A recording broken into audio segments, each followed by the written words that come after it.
Bismillahirrahmanirrahim. Assalamualaikum warahmatullahi wabarakatuh. Alhamdulillahirabbil alamin. Wassalatu wassalamu ala asyrofil anbiya'i wal mursalin sayyidina wa maulana nabiyyina Muhammadin wa ala alihi wa sahbihi ajma'in. Bismillahirrahmanirrahim. Qalu subhanaka la ilma lana illa ma 'allamtana innaka antal 'alimul hakim.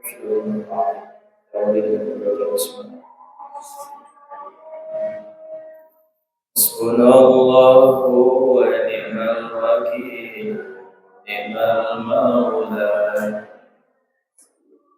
Hasbunallahu wa ni'mal wakil, ni'mal maula.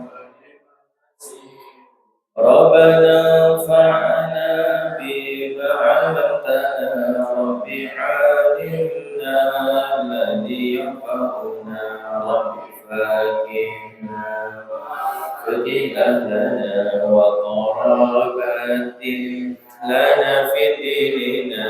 Rabbana fa'na bima 'allamtana, Rabbi 'allimna alladhi yanfa'una, Rabbi faqihna وفقه أهلنا وقرابات لنا في ديننا. آمين آمين آمين آمين آمين آمين آمين آمين آمين آمين آمين آمين آمين رب العالمين.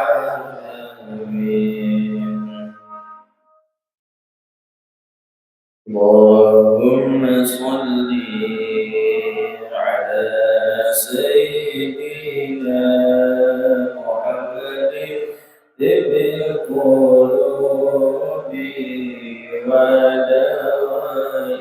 ودوائها والعافية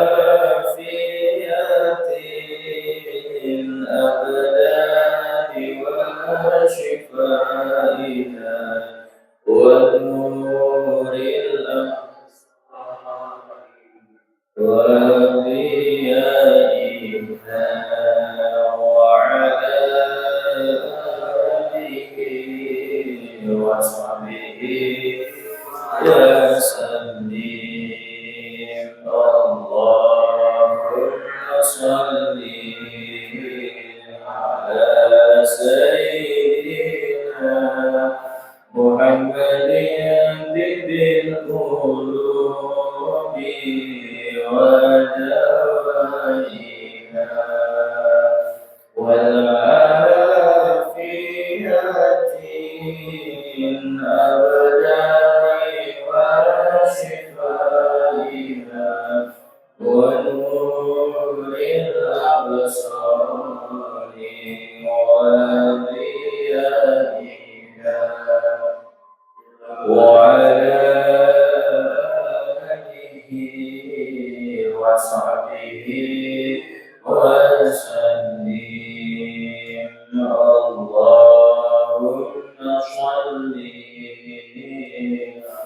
على سيدنا محمد طب القلوب ودوائها والعافية الأبدان وشفائها ونور الأبصار وضيائها وعلى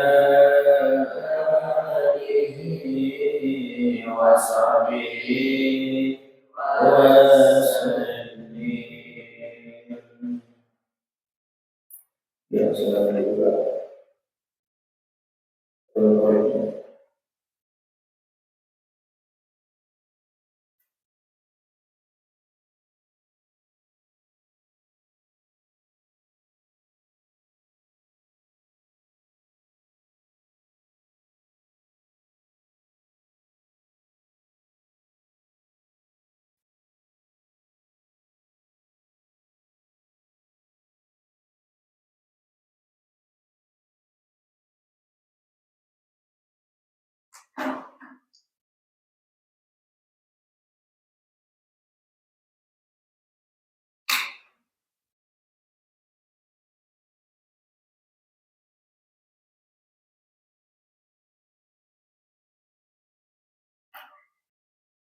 Gimana?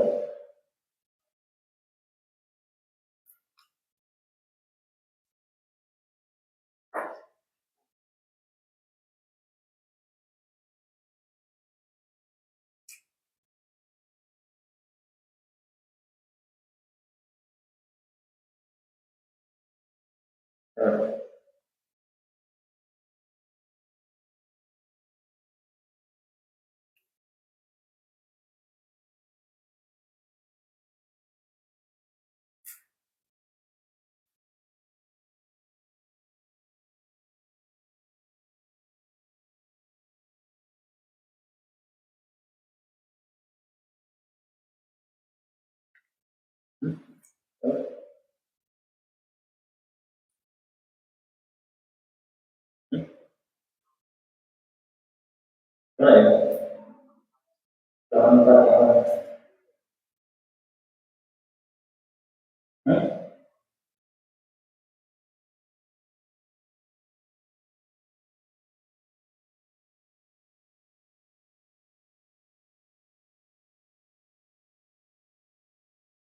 Jangan yang terakhir Mas.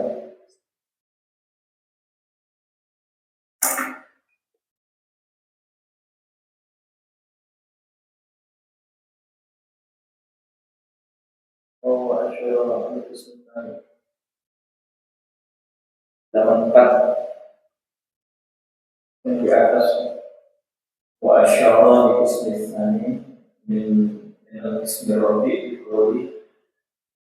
atau karena kafiran kulla dari pakai atau duyara ya syara. Tuh, siapa Ren? Udah sama mana kemarin? Gak belum, lanjutkan lagi aja. Ini mah betul Allah.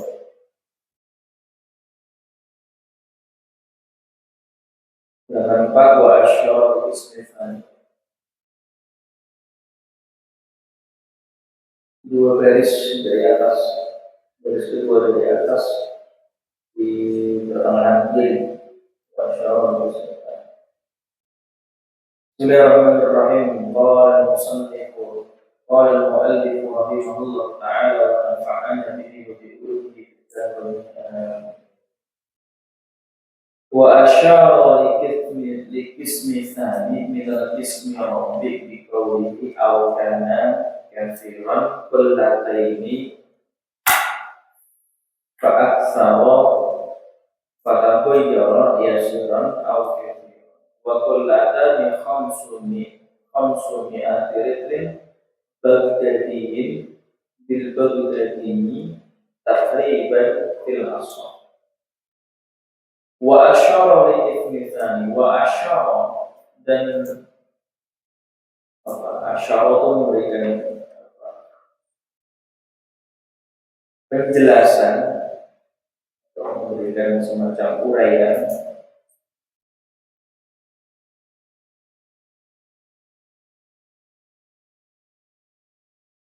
Likismi tsani pada pembagian yang kedua. Likismi tsani pada pembagian kedua, likismi pada pembagian asrani yang kedua.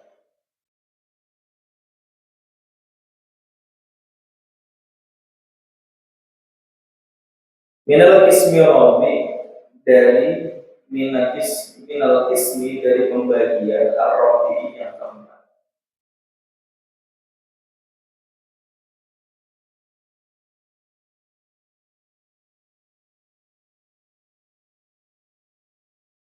Biqaulihi dengan perkataannya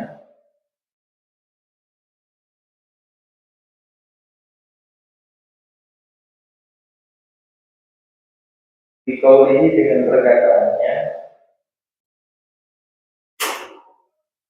Aukana atau kana ada apa air maksudnya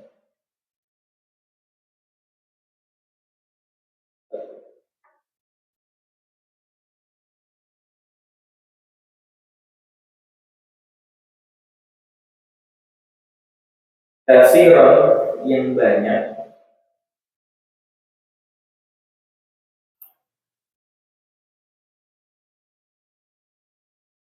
Kullataini dua bulan.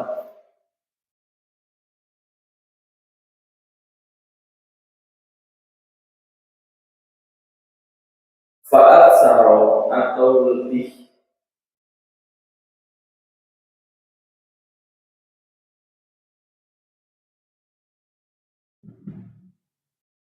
Fataghayyara maka berubah apa ayat tadi?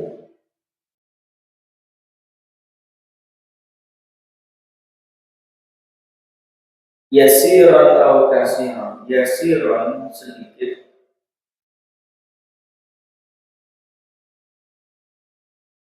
Atau kasiran atau banyak.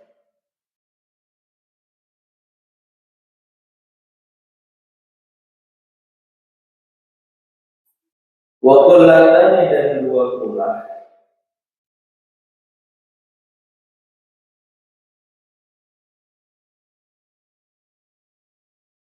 Khamsumi'atin 500. Ritel itu timbangannya orang-orang kerja. Wa qullatani dan dua pula.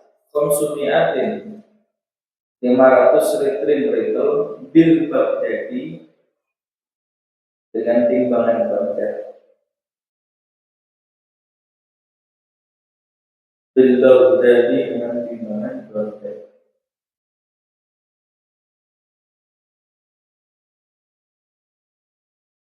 Takriban kira-kira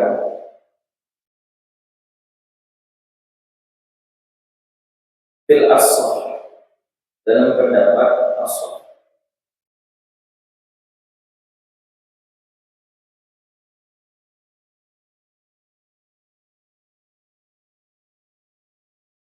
Oke, baik. Jadi di dalam kalimat ini dijelaskan begini. Wa asyara li ismi tsani min al-ismi rabi bi qawli aw kana kafiran kullataini aw fa aktsara fa taghayyara yasiran aw kafiran. Ada pembagian air yang hampir mirip nanti secara hukum antara pembagian air yang kedua dan juga pembagian air yang keempat. Itu berkaitan dengan air al-mutaghayyir, air yang berubah dengan air najis. Ya. Ini enggak bisa di bisa ya? Kita enggak bisa. Bisa, Pak. Coba pakai dengar. Terus spidol ini kalau habis ngajar di ini anak-anak mainin. Kan yang namanya air ketika dia berubah bercampur dengan benda, maka percampuran itu kan bergantung pada benda yang dicampuri. Kalau yang mencampurnya suci, maka dia menjadi air yang suci. Disebut dengan air mutaghayyir.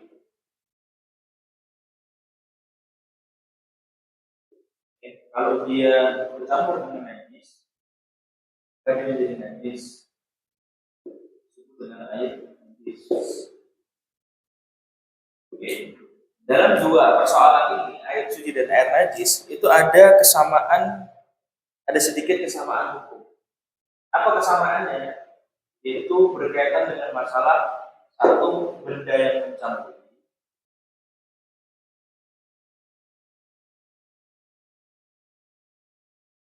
Yang kedua adalah volume air. Oke. Ada dua kesamaan, tentu benda yang mencampuri, kedua volume air. Benda yang mencampuri tadi. Kalau airnya suci itu benda yang mencampurinya suci, kalau najis berarti benda yang mencampurinya najis. Tapi dalam persoalan ini yang dibahas dalam redaksi tadi adalah berkaitan dengan volume. Volume air itu maksudnya apa? Volume air itu maksudnya adalah kapasitas atau ukuran dari sebuah air itu. Oke. Nah, kalau di dalam kitab itu dikatakan volume air itu disebut dengan pakai dua pula standar, volume standar. Oke. Apa yang terjadi pada ukuran 20 itu? Kalau seandainya terjadi di dalam air yang mutawatir, oke, maka nanti ada pembagian, ada air sedikit, ada air banyak. Air sedikit itu apa? Kalau kurang dari 20. Air banyak itu kalau apa? 20 atau lebih. Ya, kategori air sedikit atau air banyak. Nah, di dalam sesuatu yang sifatnya air mutawatir, air yang bercampur dengan benda suci, maka kalau seandainya airnya itu kurang dari 20 ataupun lebih dari 20, penentuan hukumnya bahwa air itu meskipun suci tapi tidak bisa digunakan untuk bersuci, itu bukan terletak pada volume sedikit atau banyaknya, tapi terletak kepada berubah atau tidaknya air tersebut. Saya ulangi sekali lagi. Jadi kalau ada air, dia itu apa? Bercampur dengan benda suci, misalnya ini air. Bercampur dengan benda suci. Benda suci maksudnya apa? Benda selain najis. Apapun lah, tinta ini suci. Nah, kalau dalam air yang sifatnya mutaghayir tadi itu, air yang berubah karena benda-benda suci, status airnya awal ini kan air apa? Awalnya nih disebut dengan air apa? Disebut dengan air apa? Air apa? Mutlak. Ya, ini kan awalnya disebut dengan air mutlak. Kenapa? Karena dia suci mensucikan.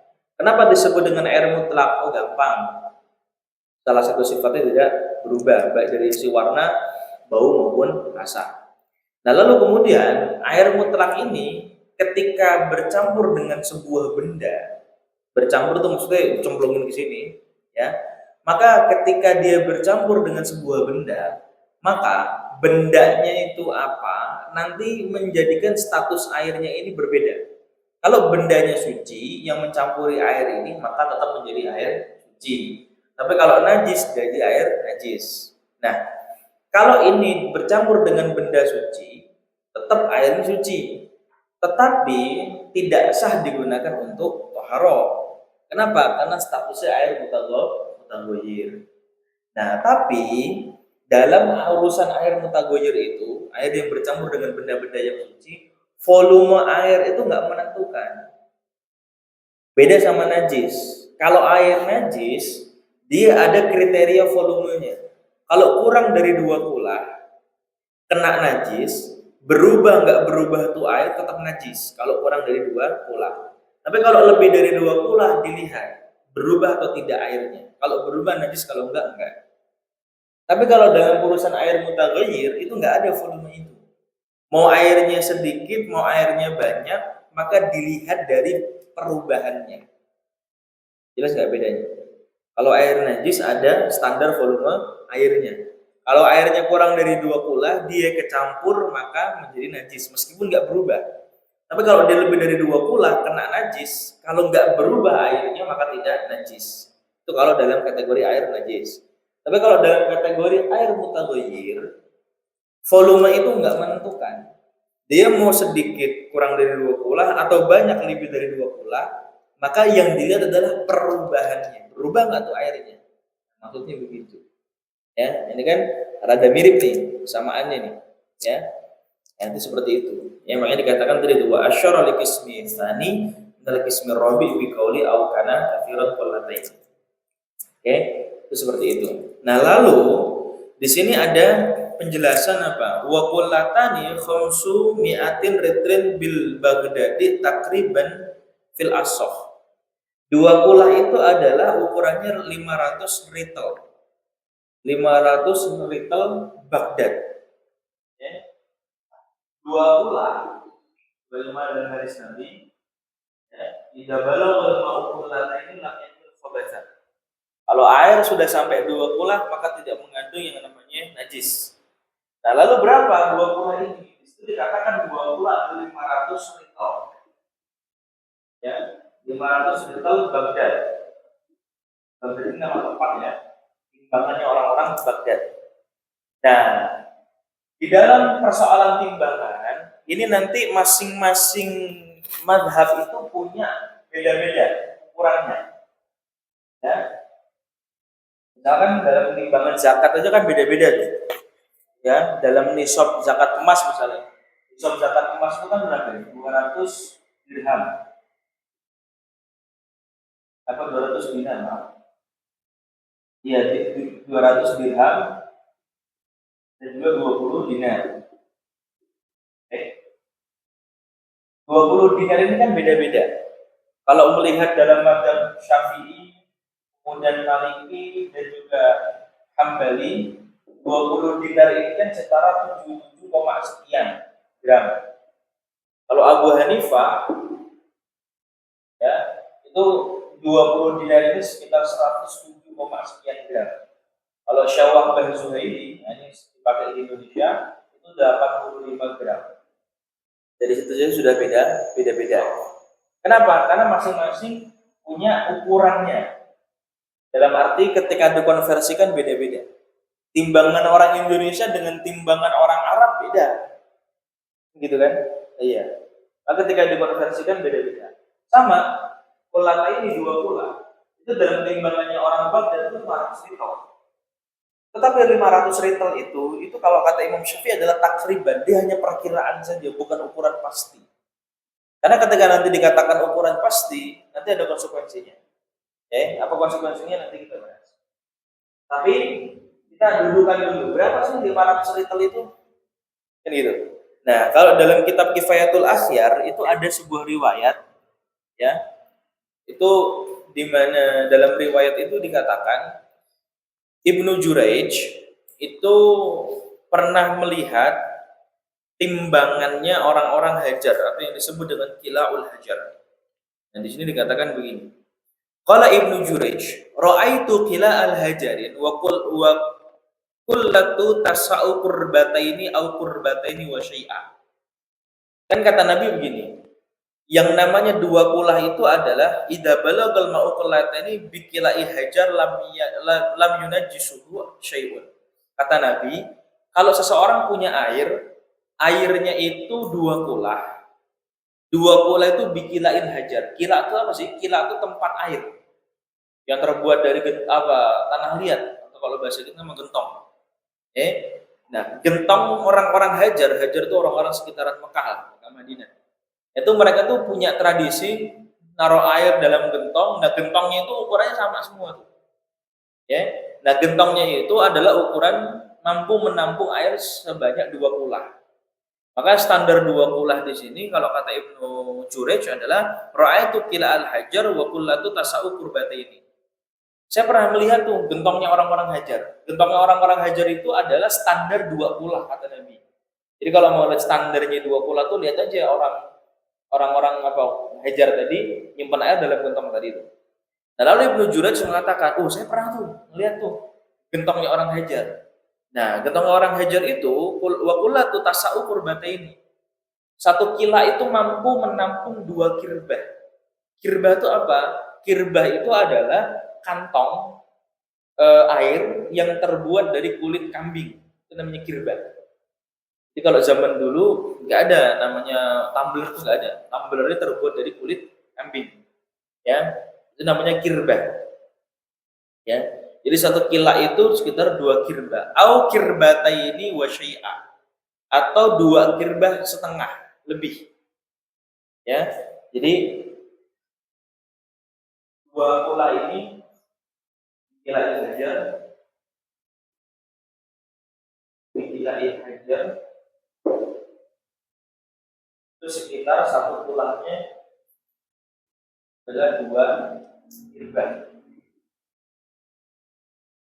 atau 2 kirbah setengah. Nah, 1 kirbahnya itu berapa? Nah, di sini dijelaskan begini. Fahtatus Syafi'i radhiyallahu anhu wa ja'ala syai'an nisfan. Imam Syafi'i berhati-hati sehingga kata syai'a itu dimaknai setengah. Jadi kalau kata Imam Syafi'i 1 kirbah itu 1 kila itu 2 kirbah setengah. Nah, wa kirbatu la tazidu fil ghalibi ala mi'ati ritlin. Satu kirbah itu enggak lebih daripada 100 ritel. Satu kirbah yaitu enggak lebih daripada 100 ritel. Oke, berarti kalau 500 ritel berapa kirbah? Berapa? Satu kirbah itu 100 ritel. Jadi kalau 500 ritel berapa kirbah? 5 kirbah.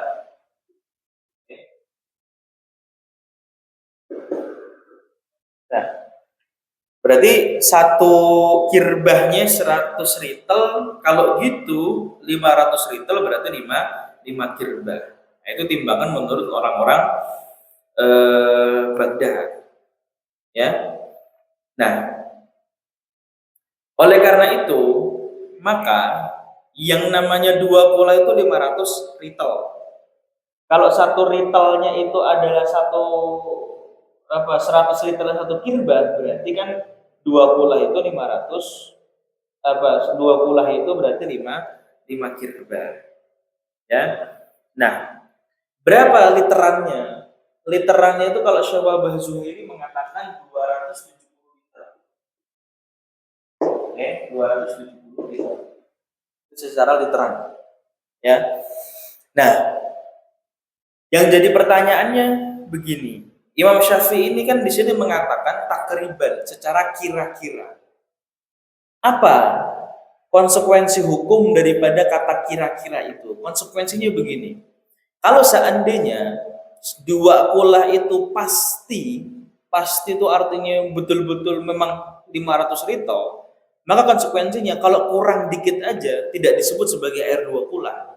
Sehingga kalau nggak sampai segitu, kena najis sedikit aja langsung jadi air najis. Nah, gimana caranya? Caranya begini nih, kita hitung. Kalau kemudian 270 liter itu adalah 2 pula dan 2 pula itu 500 liter, berapa? 500 berapa? 270 bagi 500 liter berapa? Berapa itu?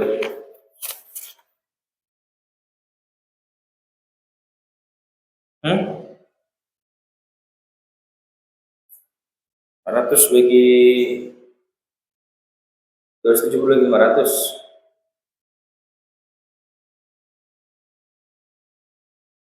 0,54 liter. Berarti dibagi 500 liter 0,4 0,54 liter. 1 liter ya, 1 ritel 0,54 liter. Oke. Berarti misalkan begini. Kalau 270 ini yang dikatakan 2 pula itu adalah angkanya pasti. Ya. Seandainya kurang dari 270 liter, maka bagaimana? Apakah tetap dikatakan air mutlak apa air 2 pula? Misalnya gini, orang punya air ternyata 269 liter. Berarti kurang berapa? 1 liter kan? Nah, apakah kekurangan 1 liter ini menyebabkan air itu tidak dikatakan air 2 pula? Ya. Kalau dikatakan 269 liter ini hanya karena kurang 1 liter menjadi air bukan 2 pula, maka apa yang terjadi? Yang terjadi adalah air ini kalau dia kena najis, meskipun nggak berubah tetap jadi air najis. Kenapa? Karena kategorinya kurang dari 2 pula. Nah, makanya disinilah bentuk ihtiyatnya Imam Syafi'i, bentuk kehati-hatian beliau. Jadi ketika beliau mengukur yang namanya 500 liter atau bikira'il hajar 2 pula tadi, beliau nggak mengatakan tahdidan. Beliau nggak mengatakan sebagai ukuran pasti, tapi hanya sebagai ukuran secara perkiraan. Sebab kalau ukuran pasti, kalau gitu 270, kalau misalkan kurang 1 liter bagaimana? Jadi 269 liter. Berarti kalau gitu kan kurang dari 2 pula kan? Berarti kalau kurang dari 2 pula konsekuensinya tadi tuh. Kalau dia kena najis meskipun nggak berubah tetap jadi najis. Jadi itu kan ribet sekali kan? Iya kan? Lah iya, masa cuma kurang dikit aja langsung jadi tidak 2 pula gitu. Sehingga beliau mengatakan takriban hanya secara kira-kira. Ya. Nah, dalam persoalan semacam ini Maka begini, logika yang kita pakai itu bukan logika zaman sekarang, tapi logika zaman dulu. Maknanya apa logika zaman dulu? Kitab Matan Takrib ini dikarang oleh Syekh Abi Suja. Ya, Syekh Abi Suja itu salah satu ulama ashab dalam madhab Syafi'i yang alim luar biasa. Beliau itu hidup di abad ke-5 Hijrah. Ya, tahun 433 sampai 593 Hijriah. Oke. Nah, beliau hidup di mana? Beliau hidup di Basrah. Basrah itu di mana? Irak. Ya. Nah, ketika beliau hidup di Basrah, hidup di Irak, tentu kondisi geografisnya itu berbeda dengan Indonesia. Dimana kalau Indonesia kondisi geografisnya negaranya secara air melimpah, kemudian iklimnya juga tropis, hujan sama panasnya intensitasnya sedang, seimbang. Tapi karena beliau tinggalnya adalah di Basrah, tempat di mana gurun pasir, maksudnya dalam arti geografinya beda sama kita, itu kan air susah. Sehingga kondisi geografis tersebut, di mana beliau tinggal di tempat yang airnya susah, akhirnya membentuk pandangan beliau dalam persoalan hukum itu apa? Hati-hati. Kenapa? Karena berada di tempat di mana air ini sangat sedikit. Sebab kalau nanti nggak hati-hati, khawatir sedikitnya air nanti, kalau dihukumi dengan cara yang sembrono, akan membuat orang kesulitan menggunakan air tersebut sebagai toharoh. Kayak misalkan tadi itu 270 liter sebagai ukuran 2 kula.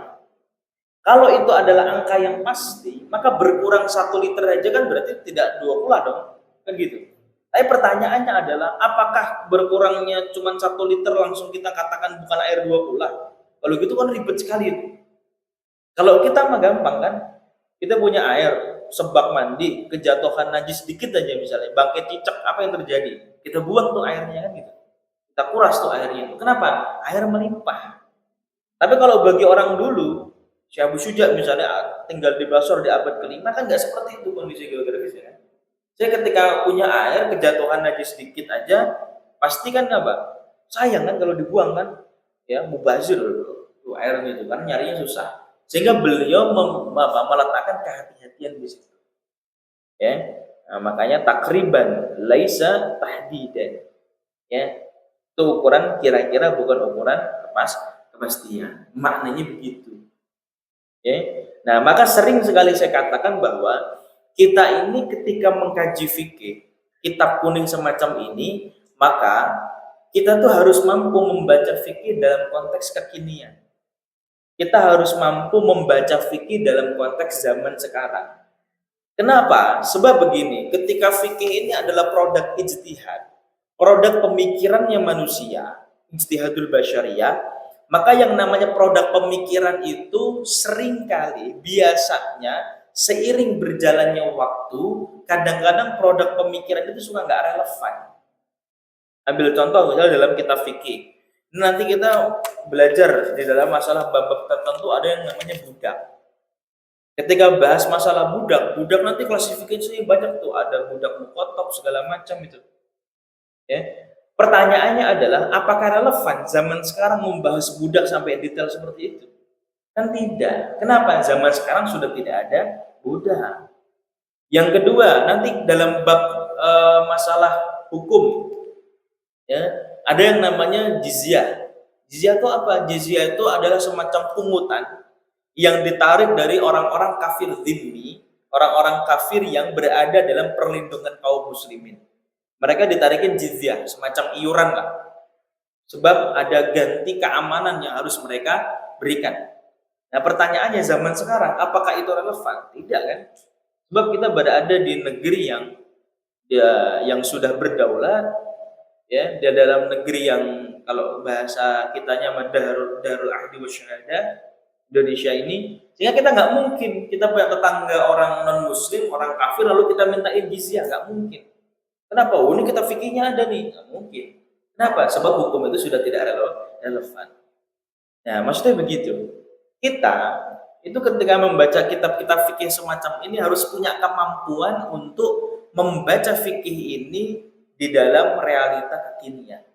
Jangan sampai logika hukum kita, logika fikih kita ini terjebak dalam logika 100 tahun yang lalu, 200 tahun yang lalu. Ya, kitab Matan Takrib ini dikarang oleh Syekh Abi Suja di abad ke-5, sekarang udah abad ke-15, berarti kan 10 abad yang lalu, 1000 tahun yang lalu. Maka sudah pasti 1000 tahun yang lalu pun ketika ditarik ke dalam zaman sekarang, itu pasti banyak sekali perubahan-perubahan realita masyarakat, kan gitu kan. Sehingga kadang-kadang tidak relevan hukum-hukum itu. Nah, maksudnya begitu.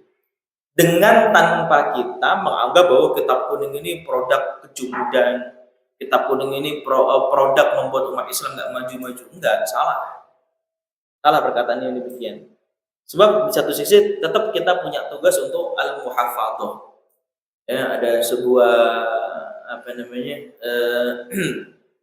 kaidah yang cukup masyhur itu, al-muhafadzatu ala qadimi sholih wal akhdhu bil jadidil aslah. Yaitu kita punya kewajiban untuk al-muhafadzatu ala qadimi sholih, punya kewajiban untuk menjaga tradisi-tradisi keislaman. Selain itu wal akhdhu bil jadidil aslah, selain kita menjaga tradisi keislaman itu, kita harus kemudian tetap melakukan inovasi-inovasi supaya kita nggak ketinggalan zaman, gitu. Jadi saya bilang, kita harus mampu membaca fikih dalam konteks realita zaman. Jadi yang namanya fikih itu pasti dinamis. Taghayyurul ahkam, taghayyurul amkinah wa azminah wa ahwal. Hukum itu senantiasa berubah, mengikuti perubahan tempat, mengikuti perubahan zaman, mengikuti perubahan-perubahan keadaan-keadaan tertentu. Hukumnya orang di Indonesia sama hukumnya orang di Arab beda nggak? Beda. Apa diantaranya? Masalah zakat misalnya. Dalam persoalan zakatul asman, zakat uang misalnya. Zakat uang, zaman dulu yang namanya uang itu kan dinar dan juga dirham kan? Coba pakai ini. Tadi kamu nggak ingetin tuh. Yang namanya zakat itu kan ada dua, yaitu dinar dan juga dirham. Nah, dinar dirham itu kan dalam bentuk koin. Dinar itu koin emas, dirham itu koin perak. Nah, zaman dulu orang kalau transaksi ya pakai itu. Sehingga ketika menzakati asman, alat tukar tadi atau nakdain tadi, maka standarnya gampang. Kalau Anda punya emas, punya dinar lebih daripada 20 dinar, kalau Anda punya perak lebih daripada 200 dirham, Anda punya kewajiban zakat, kan gitu. Misalnya gini, saya di rumah punya 500 dirham, berarti punya kewajiban zakat ente. Kenapa? Nisabnya 200. Kalau saya di rumah punya 30 dinar, ya udah berarti kewajiban zakat ente kenapa? Nisabnya 20 dinar. Dalam waktu haul 1 tahun, kan gitu. Nah, zaman sekarang alat tukarnya itu kan bukan dinar dirham lagi, tapi uang kertas. Sehingga untuk menjadikan standar nisabnya itu kan ribet nih. Nisabnya mau kemana? Mau ke perak atau ke emas? Kalau ke emas berarti 20 dinar. 20 dinar itu berapa? 85 gram. Hitungannya Syabab Zuhaili, 85 gram. 85 gram. Sekarang harga emas berapa? 2.400.000 sekian. Kalau kali 85 berapa? Sekitar 205 juta. Berarti orang baru punya kewajiban zakat ketika punya uang di tabungan 205 juta dalam kurun waktu 1 tahun lebih. Haul. Baru ada kewajiban zakat. Kalau orang punya tabungan di bawah itu nggak ada kewajiban zakat. Yaitu kalau ke dinar. Kalau ke dirham itu 200 dirham nisabnya. 200 dirham itu berapa ya? 595 gram. Harga perak sekarang itu berapa? 50.000 misalnya. 595 kali 50.000 kan berapa? Sekitar 29.750.000. Nah, kalau nisabnya itu kepada dirham, kepada perak, maka orang punya tabungan 30 juta dalam waktu 1 tahun aja udah punya kewajiban zakat. Beda nggak? Beda kan? Yang satu 205 juta, yang satu 29 juta. Nah, pertanyaannya, buat orang Indonesia, nisabnya kemana? Ke emas atau ke perak? Kalau ke perak, Anda punya duit 30 juta selama setahun aja udah punya kewajiban zakat. Tapi kan di Indonesia punya duit 30 juta, sebanyak apa sih 30 juta kan gitu? Lah ya kan? Dikit sekali kan uang segitu kan? Lah ya. Nah, itu. Nah, kalau di sana di Arab dalam lajnah daimahnya mereka itu pakai standarnya dirham. Kalau kita pakai standarnya emas, kan gitu. Nah, beda tempat, tadi yang saya bilang, beda tempat pasti beda hukum. Ya, karena kondisi tempat itu mempengaruhi sekali. Ya, itu seperti itu. Nah, itu yang tadi saya bilang. Makanya ketika kita melihat kenapa sih kok dalam pembahasan dalam madzhab Syafi'i persoalan air ini kok sampai sebegitu detailnya sih? Ada air mutlak, musyammas, mustakmal, najis, mutaghayyir, pakai dua pula sampai sebegitu detailnya lah. Ya, sedikit berpengaruh, kalau banyak nggak berpengaruh macam-macam gitu. Kenapa begitu? Maka lagi-lagi yang saya katakan bahwa logika yang kita pakai jangan logika zaman sekarang. Juga jangan logikanya orang Indonesia, di mana orang Indonesia air melimpah, ya sehingga ketika membahas fikih begini, oh ribet amat sih masalah air kan gitu. Tapi logika yang kita pakai adalah logika orang-orang yang mereka tinggal di tempat yang kesulitan air, sehingga untuk menentukan sebuah hukum itu perlu ketelitian, perlu kehati-hatian. Maksudnya begitu, ya. Nah, tadi saya bilang kita harus punya kemampuan untuk membaca fikih sesuai dengan realitas zaman, ya, supaya kita tidak terjebak kepada yang namanya kejumudan. Seperti itu ya. Baik, wallahu a'lam bishawab. Maulaya shalli wa sallim daiman abada ala habibika lil khalqi kullihim huwal habibul ladzi turja syafa'atuhu li kulli hawli ahwali muqtahimin ya Rabbi bil Mustafa balligh maqasidana واغفر لنا ما مضى يا واسع الكرم سبحان ربك رب العزة أما يصفون سلام على المرسلين والحمد لله رب العالمين السلام عليكم ورحمة الله وبركاته.